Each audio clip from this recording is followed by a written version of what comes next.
Since 1960, more than 1 million people have been killed due to intentional violence. Despite the slight year-over-year changes we've seen more recently for gun violence, the numbers have continued to be skewed in the unfortunate favor of younger Americans. In many cities throughout the country, violence is the #1 cause of death for all people under the age of 34. A closer look at this staggering statistic shows that a large bulk of those deaths are made up of African American and Latino males aged 15 through 24. In New York State, the SNUG program was introduced with hopes to reverse that. SNUG, a clever choice of acronyms as it is a spelling of the word guns backwards, implies 4 main pillars as it works to combat violence throughout the state. The first focus for SNUG is to stop street violence amongst the youth through intervention.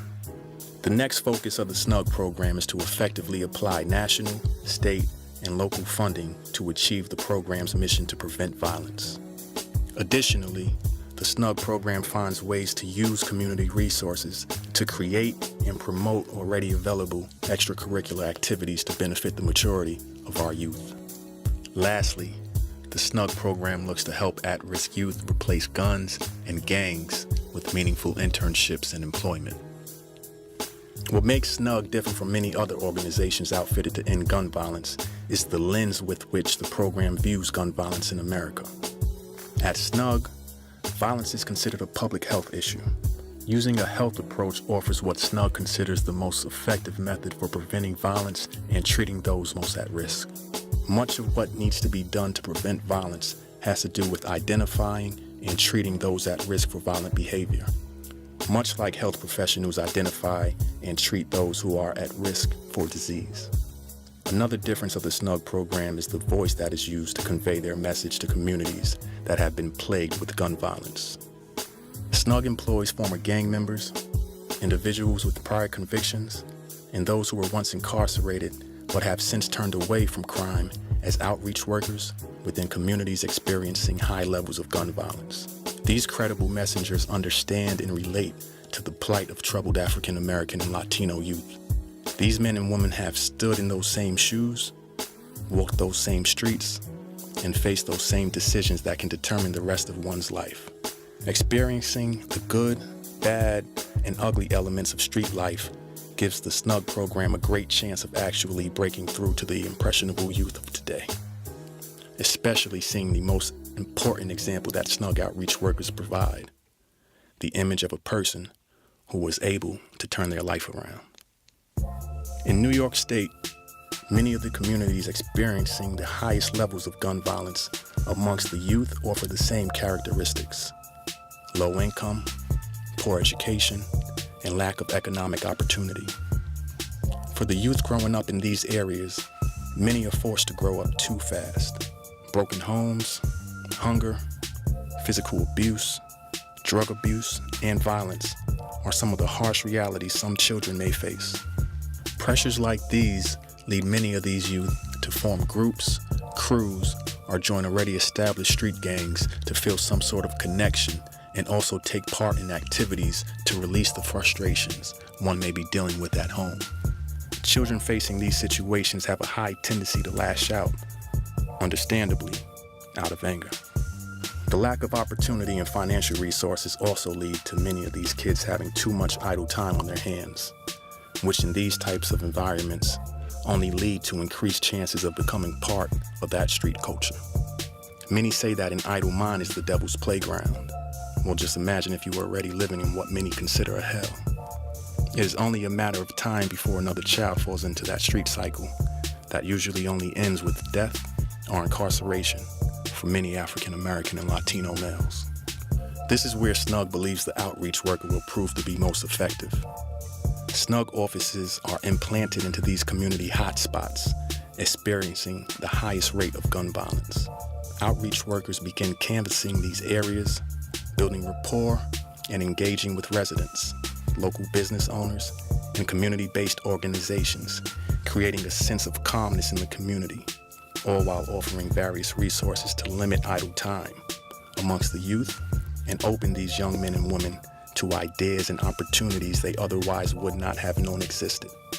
Approximately 600 individuals participated in the SNUG program alone during 2016, receiving some sort of assistance and support from outreach workers and program managers. The more time that SNUG's outreach workers spend within the community, the greater pulse the program as a whole will have on that community. Outreach workers spend time with high-risk individuals between the ages of 14 and 25, helping them recognize the consequences of violence to themselves, their families, and communities, and then offering peaceful alternatives and outside opportunities in an effort to better their life. By exemplifying this level of care, outreach workers garner trust and establish open lines of communication between members of the community, including members of different street groups, crews, and gangs. This gives SNUG the opportunity to proactively limit and battle disagreements that could turn into violent confrontations. When members of SNUG learn of a disagreement, outreach workers work tirelessly to reach all sides of the dispute to attempt to mediate the situation. Many disagreements that become violent occur over minuscule differences. SNUG outreach workers and program managers work to find common ground between the disagreeing parties and also try to put measures in place that will provide continual peace in the community. During the fourth quarter of 2016, SNUG teams across New York conducted over 300 mediations to diffuse violent situations in their respective communities. Unfortunately, not all disagreements can be deterred or mediated. In the event a disagreement escalates into a shooting, the entire SNUG team focuses all efforts to gather all available relevant facts. Every situation differs, and the SNUG team must also keep in mind the safety of its outreach workers located in the violence-stricken communities. If there were no victims of a shooting, the SNUG team will work to understand what caused the shooting and attempt to de-escalate the situation in hopes to prevent any further shootings or retaliations. If there was a victim of a shooting, SNUG will immediately send an outreach worker to the hospital to meet with the victim and his or her family to console and provide any necessary support. Outreach workers will also do everything in their power to persuade the victim and their family that retaliation is not the answer. Further mediation is also offered to try and prevent any future issues from arising between the victim, his family, and those associated with the party who shot the victim. More times than not, shootings amongst young men, especially those involved in gangs and other street crews, are retaliated. This creates a lasting cycle of violence, death, and incarceration amongst those living in these communities. SNUG outreach workers put every effort forth to break this cycle. When a violent shooting occurs, the life of both the victim and shooter can potentially be changed forever. If the victim is fortunate to survive the shooting, they may deal with lasting physical and mental health defects, drastically limiting their quality of life. This can add incredible emotional and financial strain on one's family trying to properly care for a shooting victim. Surgery will more than likely be required, and complications related to such surgery can cause further complications or even result in loss of life. For the gunman, incarceration is almost certain, but one must also deal with the paranoia of retaliation on them or someone closely associated. There aren't many things, if any, worth throwing your life away over, especially not a disagreement with someone you don't particularly like. SNUG outreach workers try to help the youth value and appreciate their lives more. With opportunity, these young men have the ability to be great. Increased optimism of their future will limit some of these young men from making these types of devastating decisions, where dreams and futures are shattered once the trigger is pulled. The starkest reality of gun violence is the loss of life. In the United States, 18 children and young adults are killed each day as a result of firearm injuries. Plainly put, guns are manufactured to end life. When a fatal shooting occurs, SNUG outreach workers and program managers provide support to the victim's family. The pain experienced as a result of a child or young adult being murdered is indescribable and unimaginable. SNUG does as much as possible to help facilitate funeral arrangements and various other needs of a grieving family, some of which extend well into the future, as that family's burden never truly disappears. Many times, it takes the solemnness of a funeral to realize that change is necessary. Many realize that it could have been them laying in that casket, never reaching their full potential. Parents face the reality that it could have been their son or daughter taken from them as a result of gun violence. SNUG's presence in the community after a shooting is even more powerful, as it confirms the program's commitment to that community and the unwavering effort to help the community cope with the death of a young person and continue to prevent future confrontations.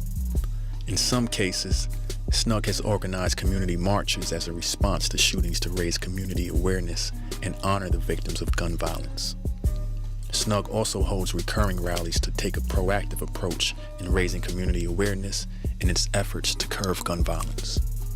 SNUG believes that epidemic control methods must be adopted in places with epidemics of violence. These communities have been devastated for too long, and health methods have been proven effective and can offer a needed complement to existing efforts. SNUG is also looking to work more closely with the health sector to recognize violence as a behavior. The health sector holds great expertise in dealing with these types of behaviors and changing them. Being exposed to violence has many mental, physical, and behavioral effects. Mental health problems such as post-traumatic stress disorder, anxiety, and depression often plague those who have experienced gun violence firsthand. The stress and anxiety created from these types of experiences have been linked to cause heart disease, asthma, stroke, cancer, and other chronic diseases, all which can ultimately lead to various degrees of a lower quality of life. Mental trauma from exposure to violence has also been proven scientifically to increase a person's risk of adopting such violent behaviors themselves. All of these factors reaffirm SNUG's position to view and combat gun violence as a health issue. Gun violence embodies all of the characteristics of an epidemic disease, one of which is crippling the lives of many young African American and Latino men throughout the country, regardless which side of the barrel they are on. Join SNUG New York State in the fight to care our communities. For additional information about the SNUG program in New York State, contact Jeff Clark, State Operations Director, or Damon Bacote, State Training Director.